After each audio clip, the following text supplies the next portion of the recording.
haadha manaa ta'uu jedha mata dureen barumsa keenya. Haadha manaa ta'uu egaa waa'ee haadha manaa yoo dubbanne waan baay'ee jechuu dandeenya. Haadha manaa jechuun egaa ishee mana lafa bittee mana ijaarrattee gamoo ijaarrattee waan garaagaraa harkatti qabattee abaluu mana qabdii intala baluu mana ijaarrattee biyya ormaa teessee birrii baay'ee walitti qabattee mana bichaa miti gamooyyuu ijaarrattee akkasii haadha manaa taate isa jedhamu sana otoo hin ta'in haadha manaa jechuun isa jireenya keenya irratti ijaarramu isa jireenya keenya itti jiraannu jechuudha.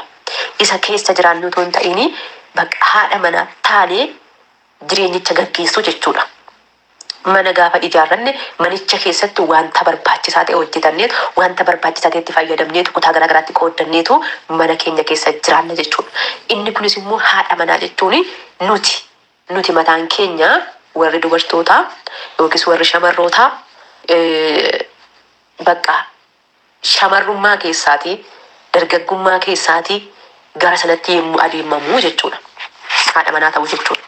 Gaafa ibsinee hiikasaa hiiknu jechuudha. Egaa manni akka feenitti jiraachuu dandeenya mana keenya keessa ijaarranne anis akkamittan akka sanatti jireenyi haadha manummaa ani jiraachuu danda'a akkamitti anarratti ijaaramuu danda'a kan jedhu yoo kaafne inni kuni kennaa waaqayyooti. Kaleessa ijoo isaa isiniif himeen ture. Haadha manaa jechuun kennaa waaqayyoo jechuudha. Kun egaa kan namni ofii isaatii dhiirri akkasaa ta'u dubartiin haadha manaa jedhamtu dhiirri immoo abbaa manaa haa ta'u dhiirri haa bulchuu dubartiin immoo jalatti haa bultuu jedhee kan baase seera isaa eenyumitti waaqayyoodha. Kanaaf kennaa waaqayyo biraatii namaaf kennamedha jechuudha. Kana gaafa hubannu macaafa fakkeenyaa boqonnaa 19:14 irratti manaa fi badhaadhummaa abboota ofirraa dhaaluu danda'u haati manaan garuu kennaa waaqayyooti jedha. Mee bakkicha baasee nu dubbisaa. Akkas jedha maqaa Yesuus hin dubbisa. Manaa fi badhaadhummaa abboota irraa hin dhaalu. Haati manaa hubattuun garuu kennaa waaqayyooti danda'u. Haati manaa hubattuun maalidha? Kennaa waaqayyooti. Egaa hundatu hubattuudha jechuu miti. Hundatu beektuudha jechuu miti. Hubattuu keessattuu jechuudha. Haadha manaa hubattuu, haadha manaa ogeettii, mana ishee qabuu dandeessu, mana ishee bulchuu dandeessu. Namni argatunni garuu akkasii eessaa dhufa? Kennaa waaqayyo biraa dhufa jechuudha. Kanaaf egaa nuti kennaa waaqayyo biraa nuuf kenname kennaa addaa qabaachuu keenyatti itti gammannaa jechuudha. Haadha manaa ta'uu keessatti chaalenjoonni baay'een isaanii jiru. Akka yeroo kophaa keenya shamarrummaa keenya maatii keenya bira akka feene jiraannu sana miti jechuudha. Chaalenjii hedduuf keessaa qaba. Chaalenjicha keessatti immoo garuu jaalalli jiraannaan, nagaan jiraannaan gammachuu guddaadha, boqonnaa guddaadha, nagaa guddaadha. Waan salphaa miti jechuudha. Kanaafiyyuu egaa kana beeknaa laata baay'een keenya.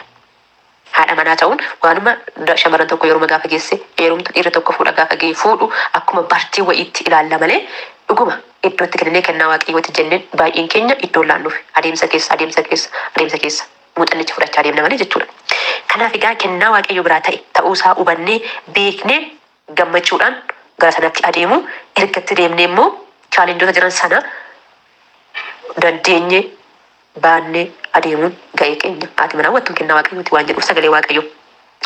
Kana malees immoo haadha manaa ta'uu jechuun maal jechuudha? Jechuu nama jechaa ture jechuudha.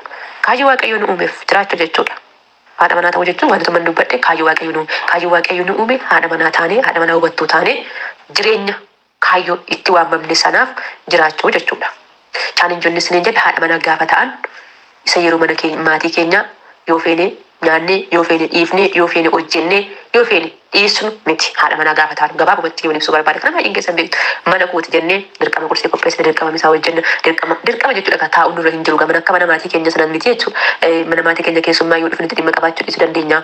Maatiin keenya waan jiruun keessummeessanii dhiisanii baduma nu wannoo jechuu hin qabu jechuudha. Yoo nuti mana danfisuu dandeenya gargaaruu dandeenya maatii keenya jechuudha. Kanaan achi baduma bakka maal keessa inni waan beeknu hin qabu. Gaafa mana keenya haadha manaa taane garuu keessummaan gaafa dhufu ofii keenyaatti yaadne maal gochuun qabaa, buna danfisuun qabaa, kursii gochuun qabaa, maal gochuun qabaa jennu waan baay'eetu yaadamaa jechuudha. Ibsuma gabaabaa isaa irratti jechuudha. Kanaaf haadha manaa ta'uun icciitii gurguddaa baay'ee of keessaa qaba. Haadha manaa ta'uu jechuun kaayyoo waaqayyo nu uumeef jiraachuu jechuudha. Gara kanatti erganii amma dubbadheeti. Kaayyoon uumamuu keenyaa immoo maali? Kaayyoon uumamuu keenyaa maali? Egaa kaayyoo waaqayyo nu uumeef jiraachuu jechuudha. Kaayyoon waaqayyo nu uume suni maalidha? Maaliif nu uume raga? Wantoota isaa ilaatii isaa ibseera. Akka macaafa qulqulluudhaatti immoo isiniif ibsaa jechuudha. Akka normaalitti jireenya hawaasummaatti baay'ee isaa isiniif ibsee jira. Gara macaafa qulqulluutti immoo egaa deebinuu qabxii tokkoffaanii kaayyoon uumama keenya kophummaa keessaa baasuu fi gargaaruudhaaf uumamne egaa. Suma namni jechaa ture san kophummaa keessaa baasuu fi gargaaruuf eenyuun gargaara? Eenyuun kophummaa keessaa baafna? Isa kana beekna. Akkas jedha macaafa seera uumama boqonnaa 2:18 irratti kan jiru maqaa Yesuus hin dubbisa akkas jedha. Ergasii waaqayyo gooftaan namichi kophaa isaa ta'uun gaarii miti. Kana akkan akka isaati kan isa gargaartu ani isaaf nan tolcha jedhee Waaqayyo gooftaan biyyoo irraa bineensa bakkee irraa dhiifama itti fufaati dubbifadhaasini ani garuu boqonnuma 2:18 qofaadhaan dubbisee jechuudha. Ergasii Waaqayyo gooftaan namichi kophaa isaa ta'uun gaarii miti. Kan akka isaati kan isa gargaartu ani isaaf nan tolchaa jedhe. Egaa namichi jiraachuu isaa hubanna bakka kanatti. Ergasii Waaqayyo namichi kophaa isaa ta'uun gaarii miti. Namichi kuni kophaa ta'uun isaa gaarii miti. Kophummaadhaan jiraachuun isaa gaarummaan qabu. Tokkorraa lamatu wayya. Kanaafiyyuu maal gochuuf hin qaba jedheetu Waaqayyo nama isa gargaartu uumeefi.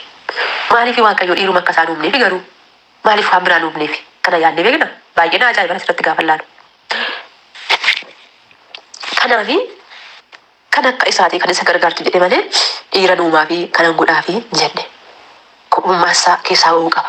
Gargaaramuu qaba. Namni kun egaa gargaarsa isa barbaachisaa. Kophummaa keessaa ba'uun isa barbaachisa. Dhiironni baay'een isaanii isa kanan beekani. Gargaaramuun akka isaan irra jiru. Kophummaan keessa jiraachuu isaanii. Egaa maatii gidduun jira maal kophaa ta'ee maatii gidduun jira maalitti gargaarsa barbaade jechuu danda'a. Waaqayyo garuu kan isa gargaartu isaaf tolchuun qaba. Kan kophummaa keessaa isa baastu isaaf tolchuun qaba jedhe. Dhiironni baay'ee isaanii yeroo umurii isaanii baay'ee otoo gaa'ela dhaabbatiin kophummaatti fixanii ofii isaanii of hubanii malee waan nama biraa miidhanii qabani. Maaliif jennaani gargaaramuu qabdu. Kophummaa keessaa ba'uu qabdu. Dadhabina isaanii gaa ani beeku. Waaqayyo garuu dadhabina warra dhiirotaa argeetu namni isaan gargaartu. Namni isa kophummaa keessaa baaftu jiraachuu qabdi jedheetu jechuudha. Kanaaf egaa aniifis warri shamarranii maaliif uumamne kophummaa keessaa dhiirota baasuuf gargaaruuf. Maal isaanoo bakka akka mootiitti ilaalu bakka akka ciccimootti ilaalamu maal gargaaramu kan jedhu namni kamuu dadhabina hin qaba. Maaliif nuti uumamaan Waaqayyo nuun aktiivii godhe nu uumeera. Sammuun keenya dhiirotarra baay'ee waa dafees yaadaa, waa dafees haaraa, waa dafees dhiisaa. Dhiirota yoo ilaalle garuu akka keenya waan hunda badaa kilkil hin jedhan jechuudha. Maaliif umurii isaanii amma dabalaa deemu yaadni isaanii galaa deema suutuma suutaan. Yeroo jechuun tokko tokko jedhan dhiirota akka distii supheetti fudhatu. Shamarran wayiin immoo akka distii sibiilaatti distii sibiilaa fi distii suphee. Egaa namni distii suphee hin beekne jira jedhee yaaduun beeku. Akkasuma distii sibiilaa immoo beektu daqiiqaa keessatti akka ishee beektu waan hundumti isheeyyuu waan baay'eedha jechuudha. Buna jabanaa fi buna qulqullaa fakkeenya waan akkasiifaa jechuudha. Jabanaa beektu jechuudha. Kanaaf dhiironnii fi shamarran nuyi akka sanatti nu ilaalu jechuudha. Kanaaf iyyuu nuti immoo waan ta'e bakka diikoor gochuu, babbareechuu, tottolchuu, yaada haaraa waan garaa maddisiisuu, ammuma immoo yaadicha jijjiiruu waan baay'ee godhamu gaafa keessatti jechuudha. Dhiironni garuu akkasana miti. Dandeettii akkasii Waaqayyo wajjin nu uume. Kanaaf egaa nama dhiira tokko gargaaruudhaaf akka uumamne, dhiira tokko kophummaa keessaa baasuudhaaf akka uumamne beeknaa jechuudha.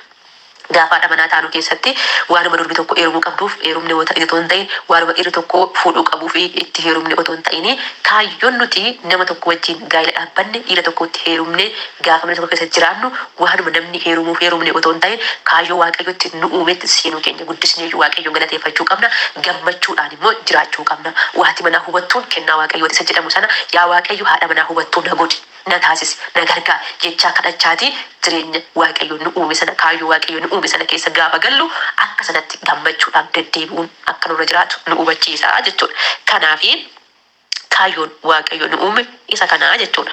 Lammaffaa irratti immoo uranii baay'achuu uumama hundumaa irratti mootummaa qabaachuuf Waaqayyo nu uume. Kaayyoo Waaqayyo nu uume orree baay'achuu uumama hundumaa irratti mootummaa qabaachuu. Egaa barumsa kana gaafa barsiisaa jiru amma shamarran qofa dhalata miti. Adda baaseetuma kaayyoo keenya kan shamarranii kan adda baasee himuu barbaade malee an dhiirotaas immoo akkuma kana faallasa kanaa ta'a jechuudha barumsichi. Bakkattis immoo tokko ta'uu qabaa jechuudha. Fakkeenyaaf amma bakka uranii baay'achuu uumama hundumaa irratti mootummaa qabaachuu kan jedhu kuni kan dhiiraafis kan durbaatiifis lamaan keenyaaf iyyuu ta'a jechuudha. Kophummaa keessaa baasuu fi gargaaruuf hin jettu kun kan keenya qofa taati jechuudha. Egaa seera uumamaa boqonnaa 1:27 amma 28tti kan jiru maqaa Yesuus hin dubbisa akkas jedha.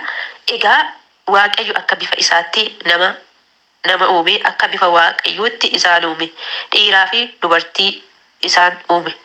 Waaqayyo isaaniin horaa baay'adhaas lafa guutaa isas harka jala galfadhaa qurxummii galaanaa irratti simbirroota qilleensa keessa balali'an irratti uumama lafa irra munyuuqan hundumaa irrattis mootummaa qabaadhaa jedhee isaan ni eebbisee jedha.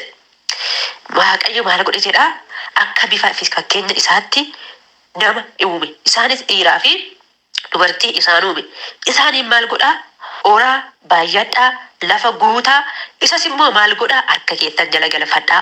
Uumama hundumaa munyuuqa galaana keessaa simbirroota waan hundumaa kanarratti immoo mootummaa qabaadhaa jedheetu maal godhee isaan eebbise. Kaayyoo Waaqayyoon uumeen nu eebbisee sana keessa galuudhaa fi eebba Waaqayyo ittiin jalqaba Addaamiif waan eebbise sanatti seenuu keenya jechuudha gaafa haadha manaa ta'a. Kanaaf kaayyoo Waaqayyoon uume kuni eebba jalqaba eebbifaman sanatti seenuudha jechuudha. Oraa baay'adhaa lafa guutaa. Isaan immoo harka jala galfadhaa. Isaan bichaa miti uumama hundumaa mootummaa irratti qabaadhaa jedhee maal godhe jedha? Isaan eebbisee jedha. Kanaaf egaa kan asirratti hubannu eebba Waaqayyoo isa jalqaba ittiin Addaamiif waan eebbisetti galuu keenyadha. Haadha manaa ta'uun jechuudha. Egaa baay'een dhalootaa yoo ilaalle hubannaa kana dhabuurraan bakka garaagaraatti yeroo isaanii achi otoo jedhanii eebba kana keessa otoo hin galiin kaayyoo Waaqayyo isaan uume kana keessa otoo hin galiin kan yeroon isaanii baay'ee jalaa fagaates kan immoo bakka seenanii immoo sababa kaayyoo isaa hin bariiniif itti jiraachuu wallaalanii kan diiganii maatii isaanii ijoollee isaanii bakkeetti rakkisan baay'ee isaanii jiru. Wal miidhanii wal madeessanii waan garaagaraa walirratti kan raawwatan baay'ee isaanii jiru. Garuu kaayyoon uumama keenya maal kan jedhu beeknee otoo itti deemnee salphaadha jedhee hubanna. Dhiiraaf dubartii godhee dhiiraadhaa fi waan lama duubnee fi waan ishii gargaartuudha jedhee Waaqayyo uumes immoo uumeefis immoo Addaam lama hin uumnee fi tokko isaaniitu waliif barbaachisaadha waan ta'eef dhiiraaf dubartiitti uume isaan eebbise oraa baay'adhaa lafa guutaa jedhe. Kana beekuu dadhabuu dhalootaatiin baay'een isaanii hinaaffaa garaagaraa walirratti ka'uudhaan ishii yoo uffatte bareeddee baatee ammoo eessa deemuu fi inni abbaa manaa xinnoo bakkee ture yoo galee sababa wajjin isaa ta'u waan biraaf isaa ta'u beeku miti. Ishiin haadha manaa gaafanni ol galu abidda qabsiisuu bakka waan garaagaraa jireenya isaanii qorumsaan gammachuun jiraachuurra qoramaa jiraachuu maali yaa Waaqayyo otooni kanaa mannaa kophaa koo jiraadheera ta'eeraadhe amma jedhanii ufa baaranitti waaqa isa baaranitti bakka baay'een isaanii hin jiru hin beekna. Garuu kana beeku otoo ta'e kana beekan otoo ta'e bakka dhiiraaf durba tokko Waaqayyo uumeera. Isa waa naaf uume kana Waaqayyo naaf kenneera. Gargaaruu ishii na gargaaruu qabdu Waaqayyo naaf kenneera. Isan gargaaruu qabu Waaqayyo naaf kenneera. Isaan qophummaa keessaa baasuu qabu Waaqayyo naaf kenneera. Ishii qophummaa keessaa nabaaftu Waaqayyo naaf kenneera jedhanii akka sanatti yaadanii hubatanii yoo hin deddeebine haadha manaas ta'uun abbaa manaas ta'uun maqaadhaaf gaa'ela dhaabuu jedhama malee kaayyoo Waaqayyo uume seeraan raawwachuu jechuu miti. Kanaaf erga Waaqayyo nama gargaaree kaayyoo nu uumetti seennee tarkaanfanne booda wal gorfachuu icciitii walii wal dhoksuu dhiisuu sobuu dhiisuu bakka ifaan ifatti firii deebiidhaan waan jiru waliin mari'achuu waan jiru waliin haasa'uun akka sana yoo ta'e uumama Waaqayyo kaayyoo Waaqayyo nu uumeef beeknaa jechuudha. Kanaan achi wal affaruu wal sodaachuu hiriyaa walitti immoo ba'anii abbaan manaa koo akkasii haati manaa koo akkasii jedhanii haala odeessuun barbaachisaa miti jechuudha. Ilaasuuf nuti jechuudha. Isa kana beekna yoo ta'e bakka maaliif wal gorfanna waliif irra darbina. Waliif obsin maaliif wal obsaa walii obsaa wal gorsaa walii dhoksaa wajjin jiraatan malee baay'ee walitti bu'ama dhugaadha. Maaliif walitti bu'amu? Nama bala garaa garaa qabutu walitti dhufee dubbannaa dubbatamu bakka yaadduutti dubbannu walitti darbu walitti bu'amu. Kana keessatti yeroo sana bakka biraa deemu haadha manaa kan biraa barbaadu abbaa manaa kan biraa barbaadu hin ta'in isuma kan ofii sana gorfachuu amala walii beekna salphaadha. Kanaaf kaayyoo Waaqayyo nu uume ijoo ishii kana beeknaani salphaadha bakka. Kophummaa keessaa baasuu kan uumame nama kophummaa keessaa baasuu argadheera. Kophummaa keessaa baasuu na barbaachisa. Nama kophummaa keessaa na baastu argadheera. Nama na gargaartu argadheera. Nama gargaaru Waaqayyo gargaara jedhee na uumeera waan ta'eef nama gargaaru wajjin Waaqayyo walitti na baaseera. Haadha manaa ta'uun koo waan akkasii of keessaa qaba waan ta'eef Waaqayyo of agirratti jedhanii galateeffachaa jiraachuu waan akka kanaan gaafa ta'u baay'ee tokko salphataa jechuudha. Maqaa Waaqayyo gooftaa keenya kan eebbifame haa ta'u. Gaafa kana ta'u orree baay'adha. Maaliif eebbise kan Waaqayyo eebbittatti seenne akka Waaqayyo jedhetti akka Waaqayyo dubbatetti jiraata. Dhiira tokko durba tokko uumeera oraa baay'adhaa jedheetti uumama hundumarra taa'uu qabaadhaa jedheetu isaan eebbiseera eebbikkatti galle waan ta'eef orree baay'achuun keenya Waaqayyo biraa eebba harka isaati waan ta'eef itti fufaa deemaa jechuudha. Maaliif kaayyoo uumamneef gaafa beeknu mana keenya keessaa nagaan hin burqa. Ollaan keenya nagaa ta'a. Mandarri keenya nagaa ta'a. Maaliif sababa nuti nagaa ta'aniif jechuudha. Yoo nagaan taane ollaa jeeqna nama rabbashna. Maaliif Kaayyoo uumamnee fi beeknu bakka waan dhiirri tokko durba tokko fuudhu waan durbi tokko dhiira tokkotti heerumtee raawwante yoo nama mallishinaa ta'uu baate yoo mallisaanaa ta'uu baate bakka jennee bakka wal jala dhaabachuu dhufaa jechuudha. Gaa hin beeknu kaayyoo uumamne amma fakkeenyaaf baay'ee keessa mana madaamii keessa jirtu waan ta'eef mana madaamii gaafa hojjette biyya ormaa deemuuni qixxee haadha mana kana jiraachuuf miti qixxee nama jiraachaa jirtu ammas qixxee haadha mana madaamii keessa jiraachuuf jiraachaa jirtu. Injiraatan wanti sin daangessu baay'eedha. Akka keettan jiraatu keettanii funyaan keessan qabdee foog irraa geessin darbatti yookaan immoo mana gadi sadanii yookaan immoo billaasanitti geessi. Akka ishee sanatti deddeebi'a hojjettanii jechuudha. Inni yommuu kaaseera. Hundumtuu bakka isaatti hangoon kun tuqamiin jedha waan ta'eef jechuudha. Abbaan manaas immoo akka sana. Anis qixxee ati abbaa manaadha, ani haadha manaadha. Kanaaf qixxee ati jiraattu jiraachuun qaba. Qixxee ati deemtu deemuun qaba. Qixxee ati dubbattu dubbachuun qaba. Yoo jenna ta'e inni kun haadha manaa ta'uu jechuu miti. Gargaaruufidha. Gargaaruufidha. Madaamii keessan gaafa gargaartan qixxee isheen jiraattan.